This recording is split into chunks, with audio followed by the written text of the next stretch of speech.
Hi అండి. ఈ రోజు మా మేనల్లుడి బర్త్‌డే అన్నమాట. సో పిల్లలిద్దరిని తీసుకొని మా ఆడపడుచు వాళ్ళ ఇంటికైతే వెళ్తున్నామండి. పిల్లలిద్దరిని కూడా మా ఆడపడుచు వాళ్ళ ఇంట్లో దించేసి నేను మా హస్బెండ్ అయితే కేక్ తీసుకురావడానికైతే వచ్చామన్నమాట.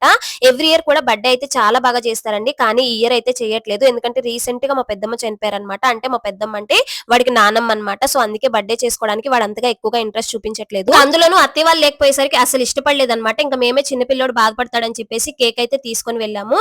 కేక్ కట్ చేసేసిన తర్వాత మా చిన్న పాప చూడండి కేక్ చాలా ఇష్టంగా తింటుందన్నమాట. అంటే ఓన్లీ క్రీమ్ తింటుంది. ఇంకా మా అత్తయ్య వాళ్ళకి కూడా వీడియో కాల్ చేసి వాడు వీడియో కాల్ లోనే కేక్ అయితే తినిపించేస్తున్నాడు. ఇంకా నేను మా వారైతే కేక్ కట్ చేసిన తర్వాత చిన్న గిఫ్ట్ కొనడానికి అని చెప్పేసి బయటకు వెళ్ళామన్నమాట. మా హస్బెండ్ వాళ్ళ ఆఫీస్ లో ఎవరిదో ఫంక్షన్ ఉంటే ఆ గిఫ్ట్ కోసం అయితే వెళ్ళాము. ఇంకా డిన్నర్ లోకి వచ్చేసి రుమాల్ రోటీ, చిల్లీ చికెన్, తడక అయితే తీసుకొచ్చారు. ఇంకా మా పెద్ద పాప అలాగే మా చిన్న మేనల్లుడు వచ్చేసి అన్నం అయితే తినేసారండి. మా చిన్న పాప కూడా నేను అక్కడికి ఫుడ్ అయితే తీసుకొని వెళ్ళిపోయాను అనమాట.